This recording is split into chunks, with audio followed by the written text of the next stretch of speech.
Muito bem, como já é habitual, vamos começar no horário marcado, né?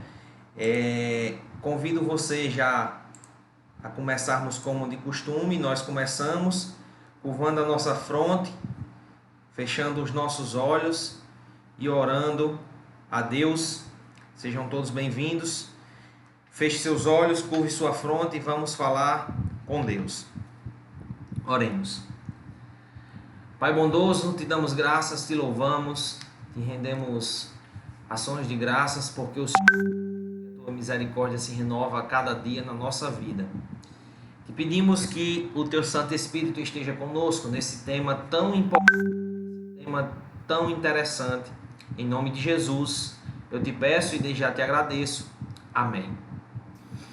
Muito bem. Não sei quantos vão lembrar aí, mas o tema que eu disse para vocês que eu iria tratar hoje era um tema bem interessante, particularmente que eu mais gosto, um dos temas que eu mais aprecio, né? A todos que já conseguiram chegar aí, sejam bem-vindos, tenham todos uma ótima noite e eu espero profundamente que esse estudo seja um esclarecedor para mim e para vocês, seja algo que nos mostre realmente o ensino do a respeito de determinado tema, e é um tema que, por incrível que pareça, é um tema que muitas pessoas não compreendem, mas ao mesmo tempo se justifica, porque é um tema que é um mistério ainda, alguns pontos ainda é um mistério, mas aquilo que é necessário para mim e para a sua salvação, Deus já nos revelou. Então, o tema de hoje já começa com você, abrindo a sua Bíblia em Apocalipse capítulo 1, é o primeiro texto de hoje, Apocalipse capítulo 1. O verso é o verso 18. Se você está com sua Bíblia, acompanhe. Se não, o texto está projetado aí. E hoje a gente vai falar sobre o fim da morte. E ninguém melhor do que o próprio Cristo sobre esse tema, porque além de Criador, ele também já esteve morto, mas ressuscitou. Hoje ele vive. Então ele sabe exatamente, por ser Criador e por ter morrido e ter ressuscitado, ele sabe exatamente o que a morte é de fato, e nós vamos comparar o que ele diz, o que ele nos ensina com o que nós acreditamos. Alguns acreditam, como eu falei ontem, que após morrer a alma fica vagando. Alguns acreditam que vai haver reencarnação, onde a pessoa morre e ela vai vindo em outro corpo, até atingir o estado que alguns dizem que é o estado que Jesus é, um estado de aperfeiçoamento pleno, que é o estado que possivelmente Jesus, né, para esses que acreditam nessa linha de pensamento, é um estado em que Jesus alcançou. Vamos ver o que é que Jesus fala, né? Afinal, a gente tem um ditado que diz que tem jeito para tudo, só não tem jeito para a morte, né? Será que não tem jeito para a morte? Será que ninguém pode resolver esse problema? A gente tem que pensar o seguinte: não é porque eu não sou capaz de dar uma solução, não é porque eu não consigo resolver um problema, que esse problema não tem solução. Você já parou para pensar nisso?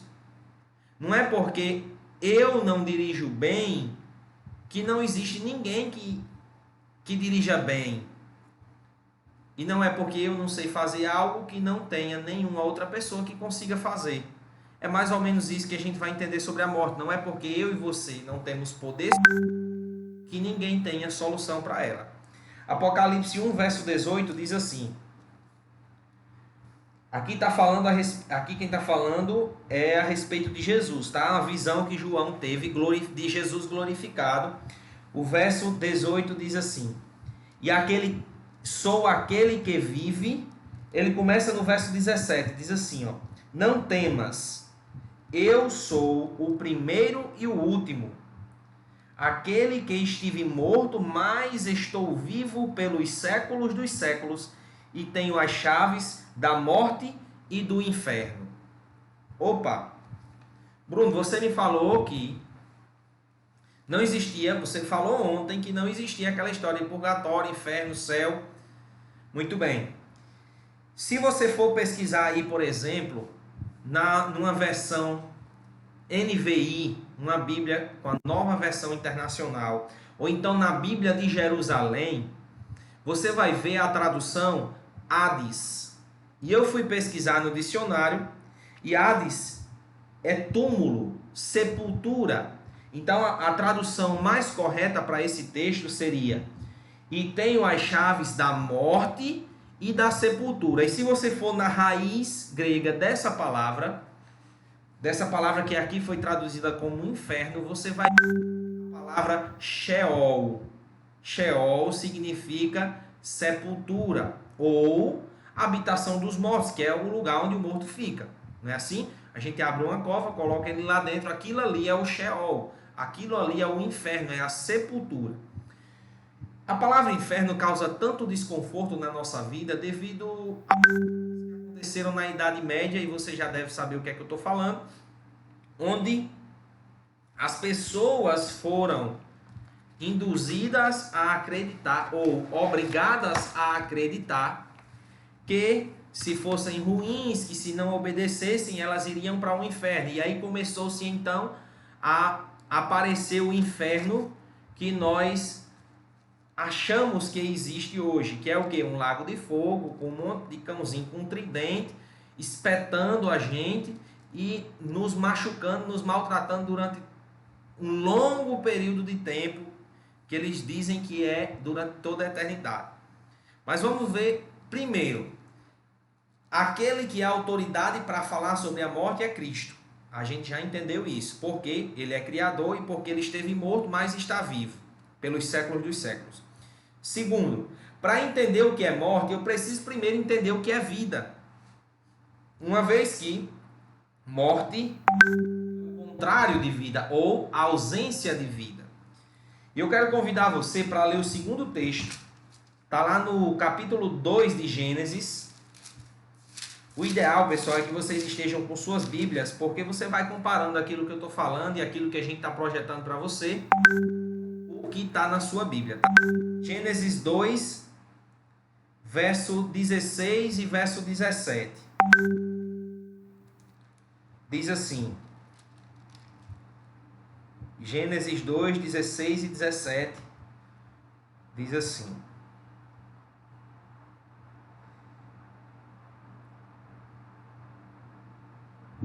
e o Senhor Deus lhe deu esta ordem: de toda a árvore do jardim, desculpa, é o verso 7, é isso mesmo. Eu confundi aqui o texto, mas a gente também vai ler o 16 e o verso 17. Mas agora é o verso 7, desculpa. Então formou o Senhor Deus ao homem do pó da terra e lhe soprou nas narinas o fôlego de vida. E o homem passou a ser alma vivente. Olha só. Quando eu junto pó da terra com fôlego de vida, ou em algumas versões o fôlego divino, o fôlego de Deus, eu tenho alma vivente. Então todas aquelas pessoas que andam, que falam, que conversam, que brincam, todas essas pessoas, elas são almas viventes.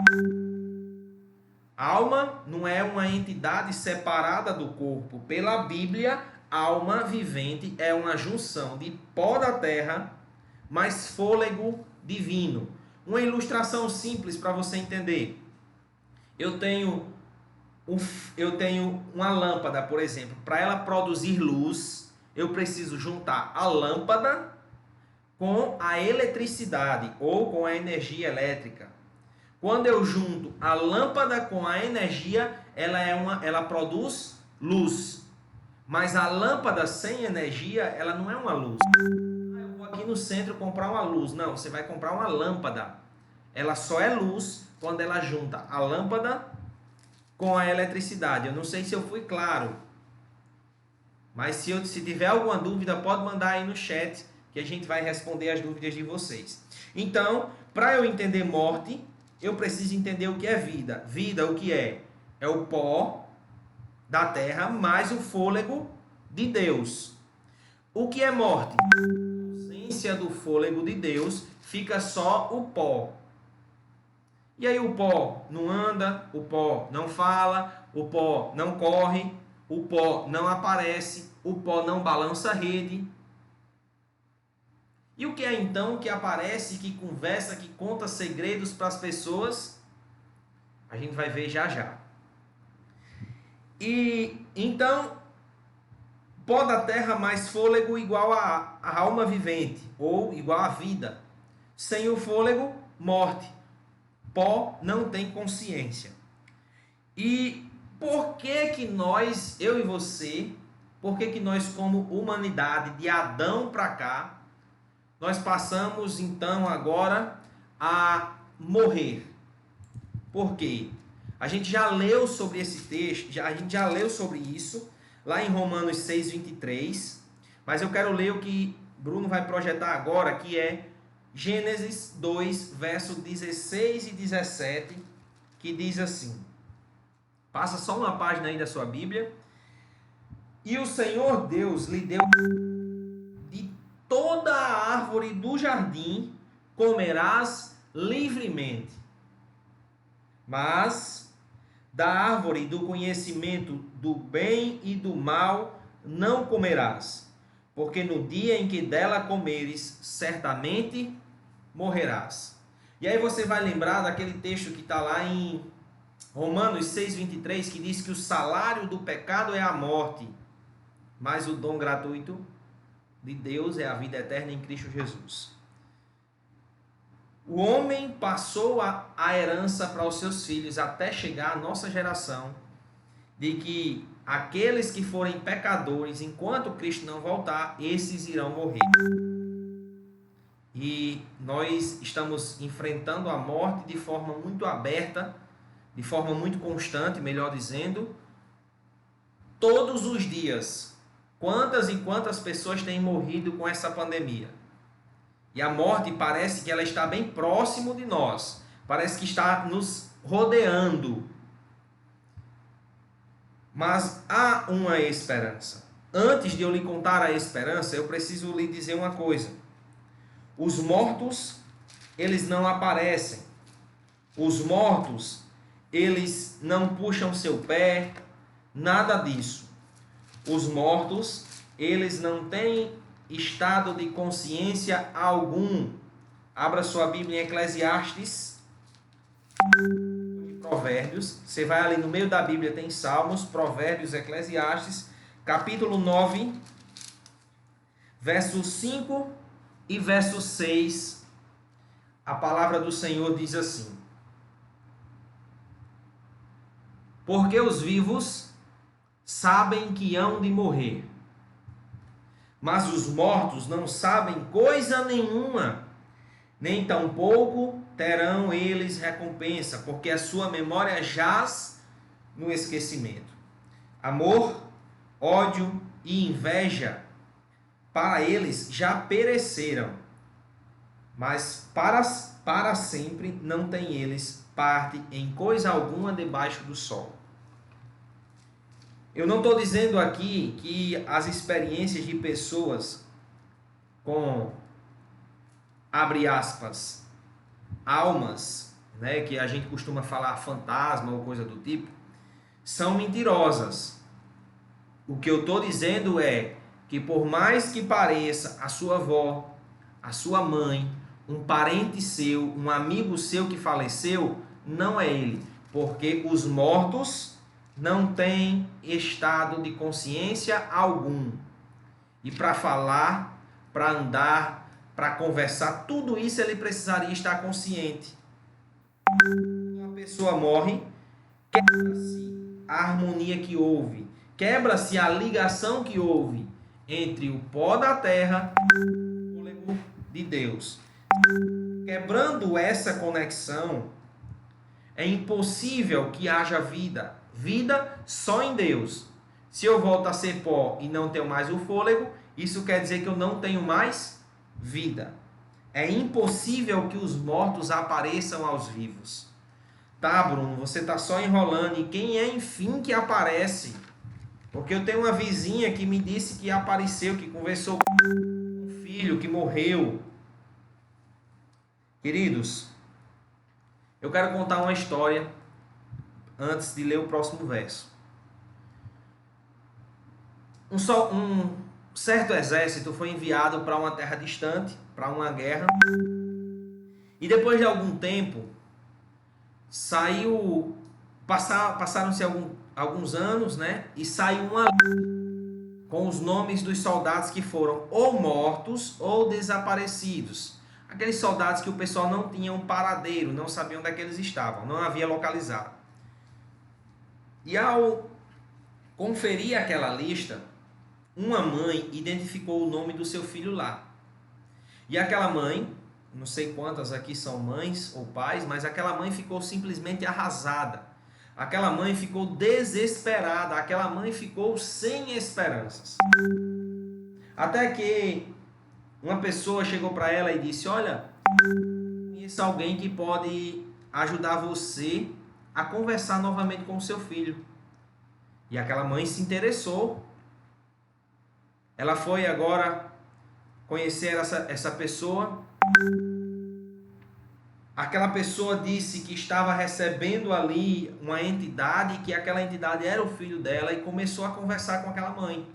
Começou a contar segredos, começou a lembrar coisas que só eles haviam vivido. Começou a contar coisas importantes da infância e foi contando, e aquele encontro que era uma vez por mês passou a ser uma semana e outra não, passou a ser toda semana, passou a ser 3 vezes por semana, até um ponto a encontrar-se, abre aspas, com seu filho todos os dias da semana.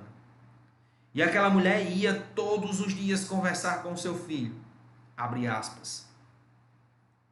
E passou-se um ano, passaram-se 2 anos, e um determinado dia, numa manhã de sol, alguém bate à porta da sua casa. Quando ela abre, ela tem uma surpresa. O seu filho, que estava morto, não estava morto. O seu filho tinha desaparecido, mas ele estava vivo. E afinal, com quem aquela mulher estava conversando? Nós vimos em alguns estudos atrás que o próprio Satanás se transforma em anjo de luz, em agentes de justiça. Ele pode se transformar em qualquer aparência de qualquer pessoa. E o próprio Satanás ou os seus agentes estavam conversando e enganando aquela mulher. Porque como nós acabamos de ver, a Bíblia acabou de nos dizer, de nos mostrar que a morte é um estado de total inconsciência. É um estado de total... É como se você desligasse, é um desligamento total. E Jesus, certa vez, ele foi confrontado com a morte. E olha só o que ele nos ensinou. Eu não sei se você conhece a história de Lázaro. Lázaro era um grande amigo de Cristo. Lázaro era um homem que caminhava com Jesus e que Jesus por muitas vezes dormia na sua casa, se alimentava na sua casa, e para o judeu uma refeição é um momento muito importante, então você não senta à mesa com qualquer pessoa. Então Jesus, ele era, como nós dizemos aqui, ele era lá da casa de Lázaro. Ele era gente de casa, da casa de Lázaro.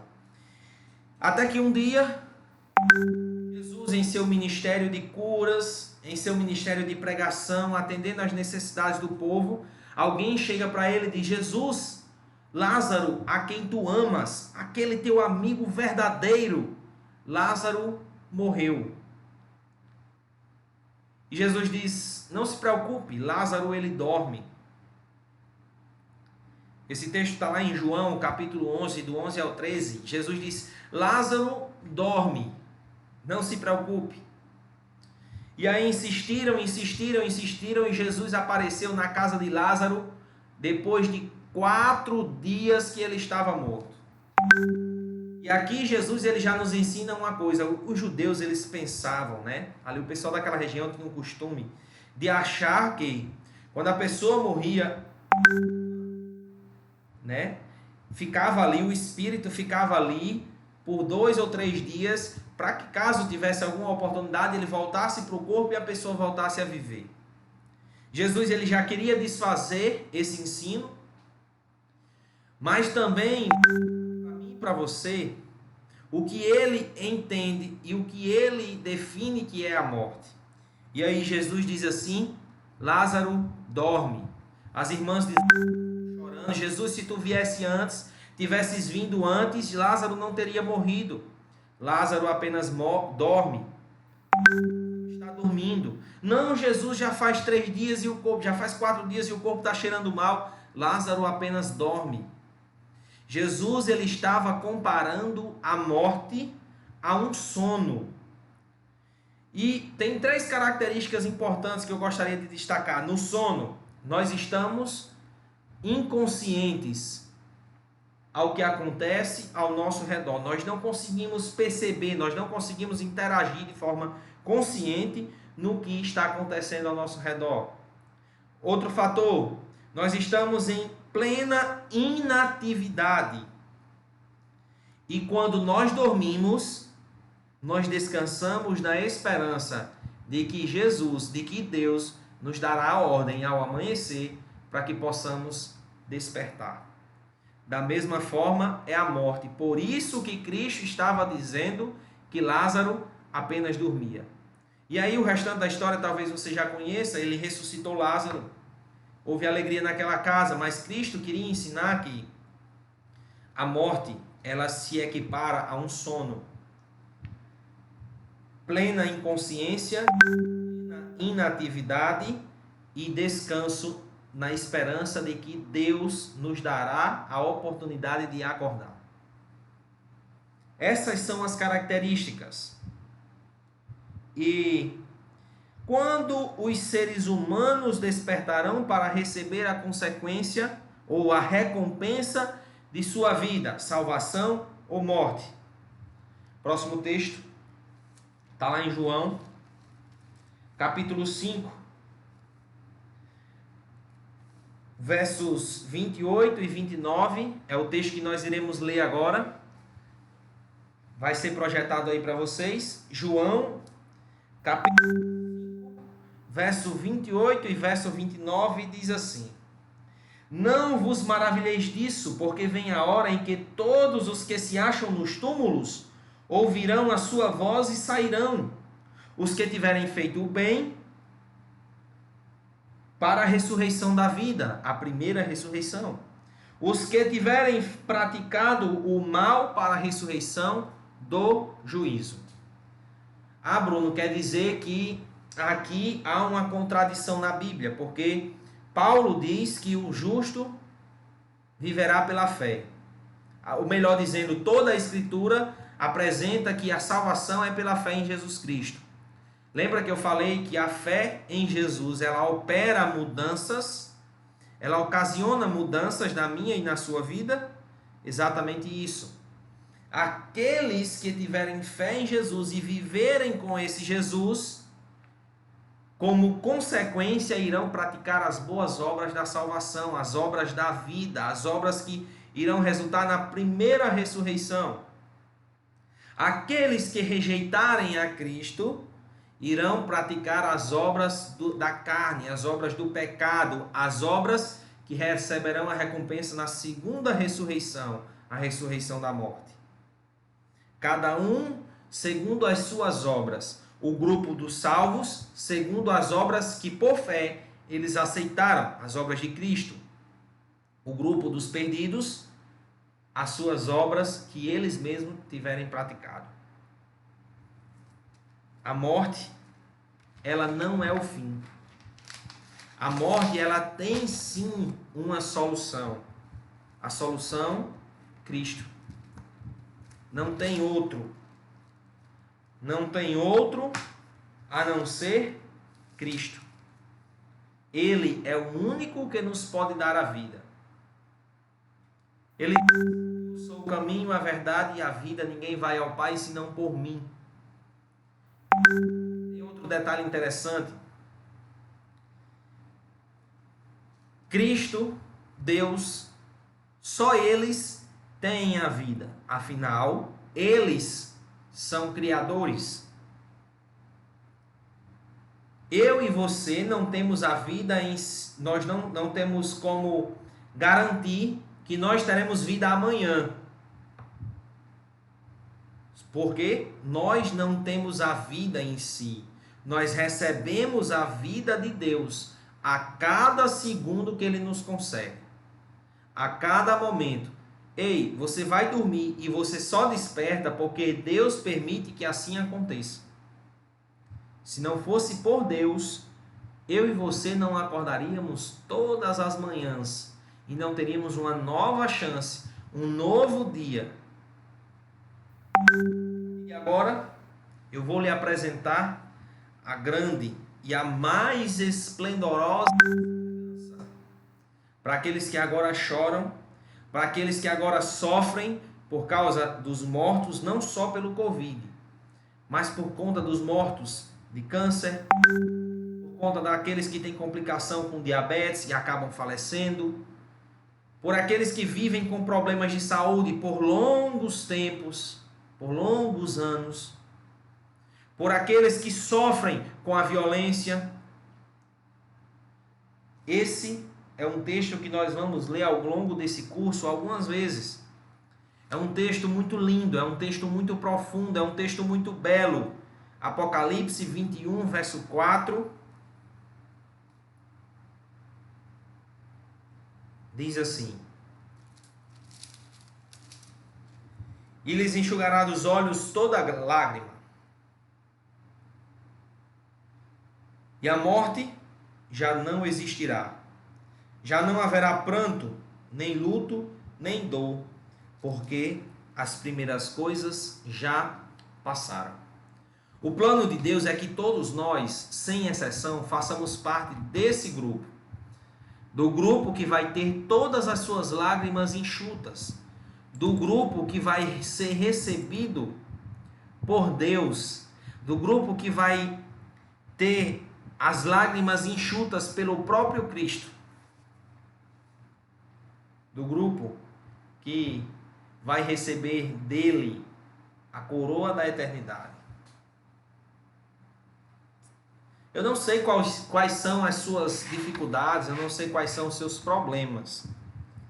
Mas eu sei que assim como eu, você enfrenta lutas. Assim como eu, você passa por momentos de dificuldade.